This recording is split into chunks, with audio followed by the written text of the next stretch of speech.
केन्द्रापड़ार जड़े युवक स्वरूप कुमार राउत भुवनेश्वर खंडगिरी और तमंड अंचल एक निर्दिष्ट संस्थार कार्यरत थिबा बेले स्वरूपों गाँ भगवानपुर और निकटवर्ती गाँ शाड़ीकंटा अंचल दुई जन युवक रघुनाथ स्वाई और शारदा प्रसाद साहू नामक युवक फोन जगे स्वरूप राउत को हत्या धमक देथिबा अभियोग होइछि। सूचना प्रकाश स्वरूपों समेत शारदा प्रसाद साहू निर्दिष्ट संस्थार चाकरी पाई पूर्व 121 और राघव मार्कटेक प्राइवेट लिमिटेड संस्था को सिक्यूरीटी मनी देथिले,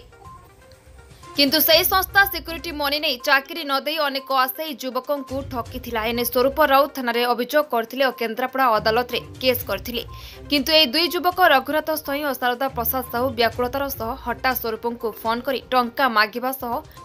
फोन करी हत्या धमक देथिबा अभियोग करछन्ती स्वरूप। खंडगिरी थाना रे एने स्वरूप राउत ए दुई युवक रघुनाथ स्वाई और शारदा प्रसाद साहू विरुद्ध रे लिखित अभियोग करछन्ती। केन्द्रापड़ारू बाबुली मल्लिकों रिपोर्ट, संग्राम टीवी। जो जिन आम रही आम कंपानी ना माने कोर्ट ठार आरंभ कर सब जगह केस कर सारे थाना ठार आरंभ कर जो कंपानी आमर पैसा खाई 121 रही राघव मार्केट जो जिन पैसा खाई पिला को काम कर लड़ुची जो माने जिते प्रकार केस प्रति करा सब जगह करुँच कि जो मैंने मत लगुच पिला कंपानी सागर बोधे मिसी जी पिला 100 पिला अच्छा किंतु मत लगुच 5-10 जन खंडे कंपानी सागर मिसी जोटा कि मत मिसबिहेव कर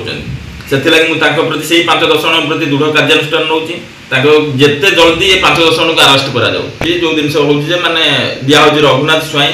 आउ शारदा प्रसाद साहू दी जन ना केस कर घर जन घर भगवानपुर आउ जन घर रोचे आमर शाड़ीकंटा केस कर मैंने व्हाट्सएप पूरा जो भाषा आम कहीपर व्हाट्सएप मेसेज ठार आरंभ कर फोन जो गाड़ी गुलज कर मीडिया के तो से भाषा कही हेनी कि केस कर प्रति दृढ़ कार्यानुष्ठान नि सी जो फोन करते फोन जगह बारंबार कहले हत्या धमक देले जो जिन माने तुमको हत्या करदेबू एटा करदेबू से माने दृढ़ कार्यानुष्ठान नेलु जेहेतु आम पारिवारिक रही सब गाँव में से कार्यानुष्ठान नहीं कार्यानुष्ठान जो ना केस करिया कथा केस ही कर जो जिन माने टोटाल एवं जा पुलिस ही करें प्रति कौन कार्यानुष्ठान नि खंडगिरी थाना।